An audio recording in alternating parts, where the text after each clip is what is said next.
Hi all, welcome to Beanie Composter. It seems like forever since we've done an actual Hotbin composting video on the Hotbin, so I don't know if Mrs. B has forgot how to set the camera up or if I've aged like a few years. But anyway, I think a few of you are going to enjoy this video because it's more about the Hotbin composter than our garden. We're now the 1st of October, and considering how the year's gone, it's not been the massive heat wave that we've had in previous years, although we did have like a period where it was quite warm, but generally it's been wet, moist and good for the garden. And although that gives you lots of waste, when you've got a hot bin it also gives you other problems, which I'll explain. Nearly all of the summer the hot bin's been working amazingly. I think when I've looked this morning, I haven't fed it for a couple of days because I wanted to wait just to do this video, but this is probably the lowest it's been for a while. The last few days it's been over the green, but have a look what we're at, working really well.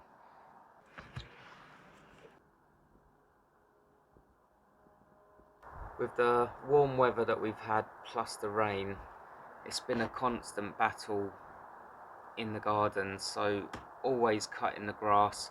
Behind you you'll see the apple tree where we're getting lots of waste, and to my side we've got the rambling rose that's just constantly needing to be trimmed down because it's growing like mad this year.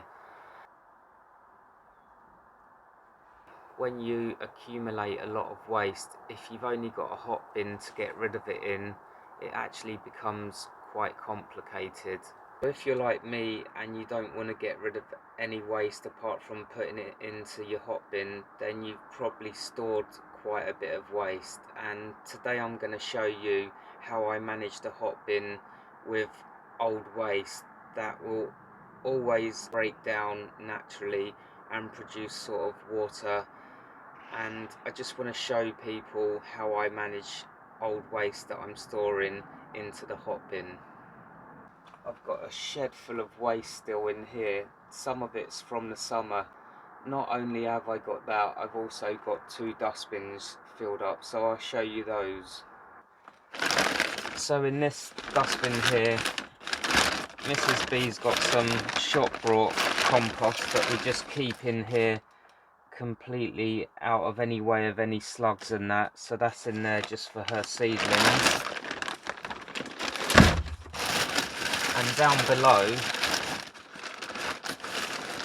I've got some hedge trimmings from summer that I'm using as bulking agent, but I've really dried this off during that sort of summer period, and this isn't going soggy, so this is all good, kept dry in the dustbin. And right at the bottom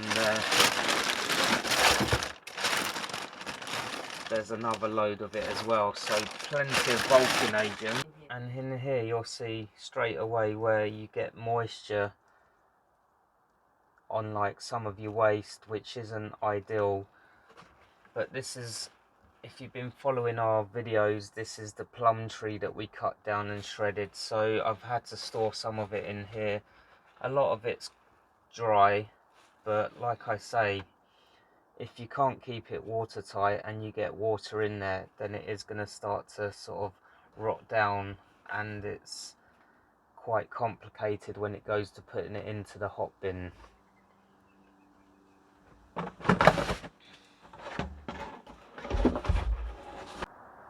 This is what I've been storing in the shed since summertime.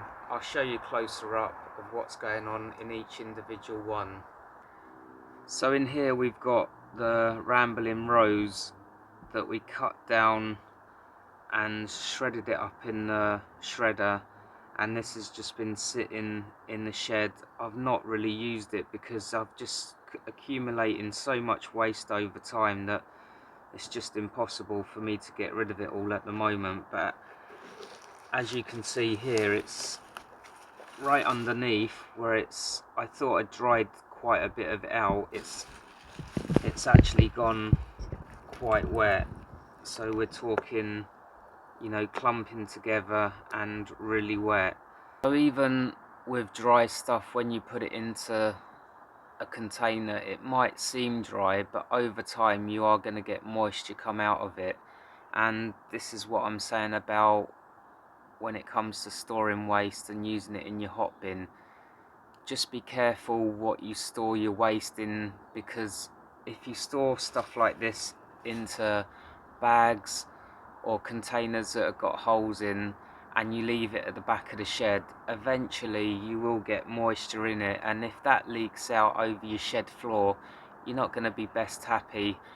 So that's something to consider. If you can, store it where you can get a lot of air around it so it keeps it dry, but obviously, like you can see, it's not always possible. Now this is the hedge that I showed you that I'd stored in the dustbin, but this one's been compacted, stored in here, and there's no airflow. It probably didn't get dried out 100%, and if I take the bottom of this out, you'll see that we've got similar sort of things going on here, where not as wet as the rose, but still we've got some moisture building up there and it is slightly breaking down. At the end of summer, Mrs. B cut down the wild meadow that we've got in the front, and I went a bit mad because she just accumulated so much waste that day. It was just unbelievable, and she knows how the hot bin runs, so you know. But I've still got tons of this stuff here, and some of it's dry and some of it's going wet as well, so a mixture of both there. And I've still got some that every time I put the hot bin in, I feed it with some. But like I say, in the bottom of this one there's quite a bit of moisture, and when this was cut it actually looked really dry, but it's quite deceiving that if the stuff is dry it can have a lot of moisture still in there. Now all this stuff can go into your hot bin no problem, but there are a few rules that you've got to follow if you are putting old waste into your hot bin to keep your hot bin hot. The way the hot bin gets so hot is just by literally bacteria breaking down the waste, which creates the heat. Now for that bacteria to perform at its optimum performance, the waste needs to be fresh. And as you store waste in the shed, it's going to naturally break down over time, and a lot of that energy that was stored into the actual plant and matter will have broken down and be lost. So if you're just going to put in waste like this into your hot bin, you're not going to keep the heat that high. So these two are from exactly the same plant, but this is freshly cut today, and you can see the difference clear. We're going to get tons more heat from this fresh waste than we are with this one. So all I'm trying to explain is, if you do have lots of old waste that's been stored, to get the heat up you're going to need to add some fresh waste in with that each feed. So I'm going to show you how I go about it at this time of the year and what we can do to get rid of this as much as possible. So to get rid of your old waste as quick as possible, the most important thing is you've got to have your hot bin working as efficiently as possible, so as hot as possible as you can get it. And as I'm saying, to keep that hot, you've got to remember that you've got to add fresh waste in if you're putting old waste in as well. So this has already been through the shredder, but for me to make it smaller, I always put some of the old waste in first, and then with the old garden shears I just cut it as small as possible.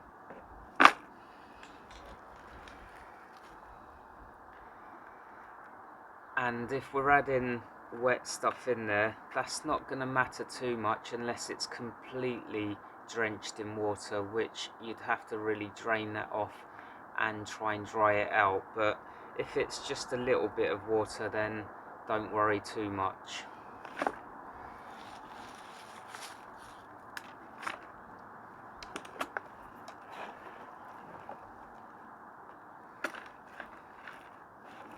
Is this acting as a bulking agent as well, in this case? No, not really. Okay.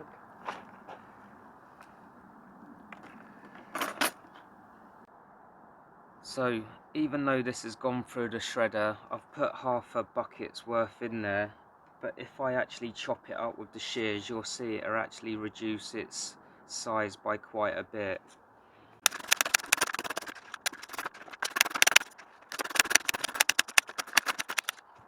So by giving that a quick chop, not only are you going to get a quick workout, but you're also going to reduce the size of waste down, which is going to help your Hotbin break it down. Bloody hell guys, I'm out of breath. I don't know if that's because I'm talking too much or I'm putting too much effort into this chopping, but also on this subject, we were watching a series about what was it called, blue zones, where people are like centurions, and I think it quite nicely tied in with gardening and hot composting, because it did sort of say that people live longer if they lead an active life, and having a Hotbin definitely gives you that active lifestyle. So, you know, you never know, I might live another 50 years and make it to that magical 100, but you never know. If I still keep cooking in the Hotbin, I might only live for another couple. But anyway, back to this. We've reduced that waste down. We're gonna get rid of more waste out of our shed, and like I say, to get the heat up, we still need to put some green waste in there that's gonna create the heat. So the kitchen caddy normally always has stuff in there. The smaller you can chop stuff up, the quicker it's going to compost down, and the more waste you're going to get rid of quicker. For us here, it's definitely no issue in getting green waste. We've got a ton of apples that have come down from the tree that need to be composted as well. I'm still cutting the grass,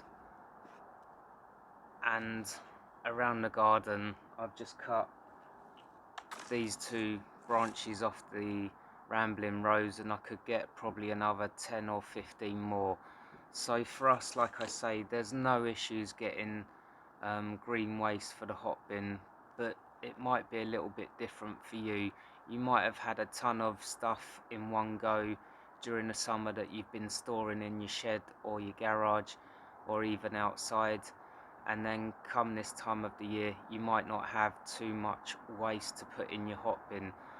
But to keep your Hotbin hot, it's essential that you do add green waste in with any old waste, because that just keeps the temperature going nicely, and it means your Hotbin is going to break down the stuff quicker, and eventually you'll get rid of that waste in the shed quicker.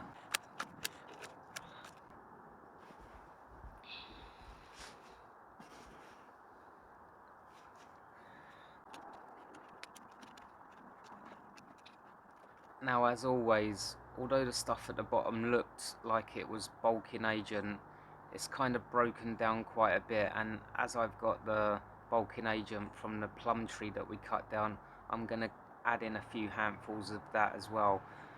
But some of that old stored waste was wet, so you need to take into account when you're filling your bucket up how much moisture you've put into the bucket, and just sort of counteract that with paper or cardboard that you're adding in to take away some of that moisture. During the summer we were getting quite a lot of leachate that I was collecting. I emptied this yesterday, so as you can see here, we're not getting too much at the moment. I would say that's about normal, and I'm quite happy with that. Hotbin, as you saw at the beginning, is running reasonably dry at the moment. In the summertime it was a little bit wetter, so I've sort of added a bit more paper now, and a lot of the bulking agent that's going in is quite dry, so that's helping out. Now with the leachate, I did have quite a lot stored, and we had some heavy rain one day, and I thought it'd be quite good for me to use it all up, and I actually fed the lawn with it, because I did notice some of the lawn was going a little bit yellow in places. We've had some problems with foxes around the garden, and I don't know if they've been urinating in places and that's been causing the grass to go yellow. I'm not sure, but anyway, I thought I'd try out the leachate on the lawn. So for me, the leachate on the lawn didn't really make a lot of difference. I'm sure it's helped in some way, but we're doing an experiment at my mum's at the moment, and she's a bit like me, a bit tight to buy tomato feed, and she was using the leachate on her tomatoes, and to be honest, the tomatoes she's produced this year have been amazing. So definitely worth storing this over the springtime, winter, ready for feeding your plants over the summertime. Give your Hotbin a stir before you add stuff in. It just gives you that visual inspection, and you can sort of see things. You can see if paper's really wet and how things are working in your Hotbin. It just gives a bit of air into the Hotbin as well, but mainly you can see what's going on with the dryness. And as you can see with this one, we are keeping it relatively dry at the moment, which shows from the leachate as well, which is for me a good thing at the moment.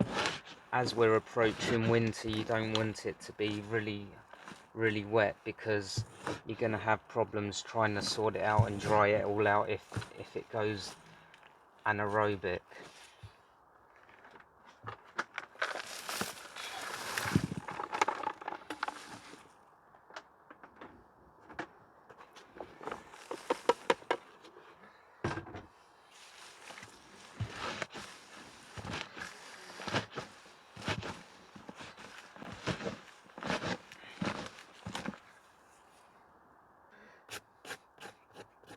If you had to store a lot of waste a bit like us, then I hope this video has helped you out and encouraged you to try and get your Hotbin hotter so you can get rid of that waste quicker.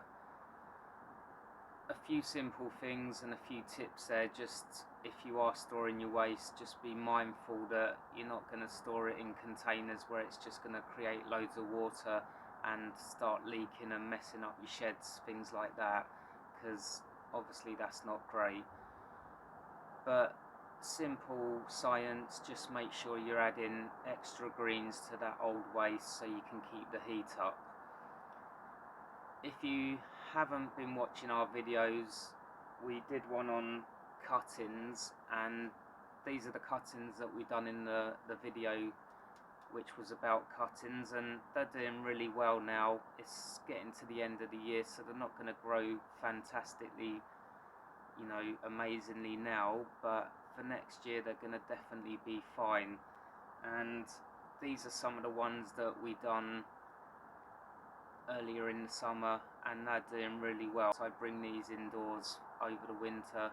By the time we get to spring next year, I'd imagine they'll be this sort of size, if not bigger.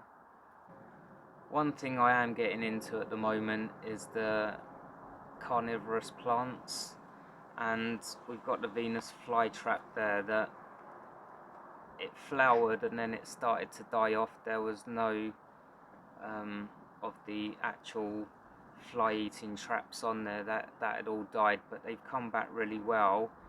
And the Sarracenia, although it's not looking at its best, I'm going to be getting some more compost for this, so I can actually divide it and pot it up. So if you've got an interest in this stuff, then just don't forget, subscribe, hit the like button, and you can watch me balls this up or make a success in another video coming soon. Thanks for watching. Until next time, happy composting and enjoy.